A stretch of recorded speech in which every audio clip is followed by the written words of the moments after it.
हमारी सरकार नहीं है। दादा ये गलत है। हाँ, शुक्र करो हमारी सरकार नहीं है। एक मिनट सुधांशु भाई, सुधांशु भाई, सुधांशु एक मिनट सुधांशु भाई, एक मिनट सुधांशु भाई, आपकी सरकार नहीं है वरना नहीं, आपकी सरकार ने सारे अंदर होते जो लड़ाई करवा रहे हो समाज में। ये कौन अंदर होता? क्यों नहीं होता? ये जितने यात्रा वाले हैं, मतलब कि हम लोग यार सीधा आप लोगों को लड़वा रहे हैं हिंदू मुसलमान को।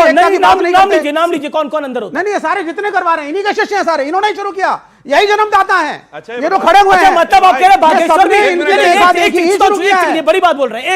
एक सेकंड भाई, समाज को आप क्या कह रहे कौन कौन अंदर होता? कौन कौन भाई, अगर हमारी सरकार होती और ऐसी यात्राएं निकलती जिससे समाज में विघटन होता, तो चाहे ये हो और चाहे इनसे ये आचार्य दीपांकर, चाहे इनसे प्रेरित बाबा बाबा लोग हो, एक्शन तो होता। एक्शन होता देवकीनंदन ठाकुर पे भी। नहीं, क्यों गलत क्यों कर रहे हो? क्यों दौड़ रहे हो? ये क्या होता है? क्या होता है? ये गिरफ्तार होते हैं। बाबा, एक्शन लेते, लीगल एक्शन लेते जो सही है, ये कर भी चुके हैं ऐसा। लेते छोड़ो, सरतन से जुदा नारा लगा था, एक्शन लिया था? क्यों नहीं? बोलो, बिल्कुल सरतन से जुदा नारा लगा था, एक्शन लिया था? नहीं लिया था, उल्टा परमिशन दी थी कि पीएफआई वाले वो निकालेंगे, रैली निकालेंगे। बोलो, करते तो जो किया उस शांत हुई। मुझे जवाब दे दीजिए, कांग्रेस से लिया था?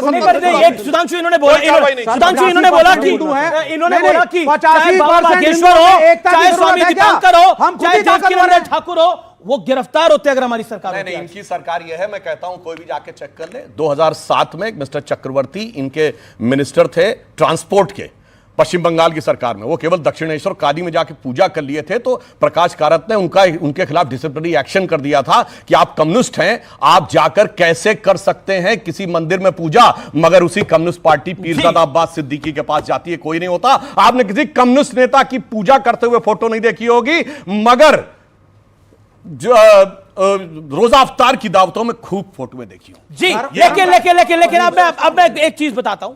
सेक्युलरिज्म के जिस खेल में देश को दशकों से घुमाया जा रहा है, आज उसकी कड़वी सच्चाई देश के सामने आना और रखना बेहद जरूरी हो जाता है व्यूअर्स। इसलिए अगले 60 सेकंड में मेरी ये बात को ध्यान से सुनिए।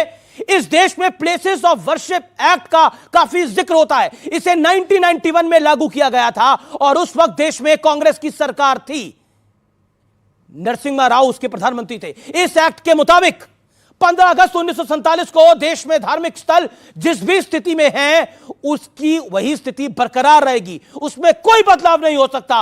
और इस एक्ट से अयोध्या के विवाद को अलग रखा गया था। यानी जो हिंदू ये दावा करते हैं कि आक्रांताओं ने उनके मंदिरों को तोड़कर वहां दूसरे धर्म की इमारतें बनवा दी, उन हिंदुओं के पांव में इस कानून से ऐसी बेड़ियां डालने का प्रयास हुआ जिससे वो भविष्य में कभी अपने धार्मिक स्थलों की सच्चाई पता लगाने की कोशिश भी न कर सके, मांग भी न कर पाए।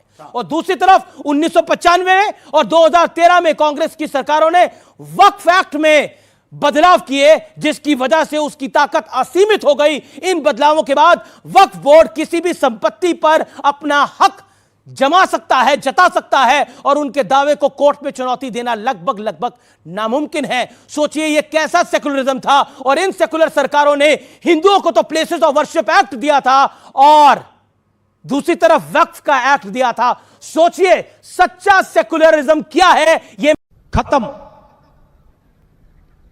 बाय बाय, टाटा, गुड बाय, गया।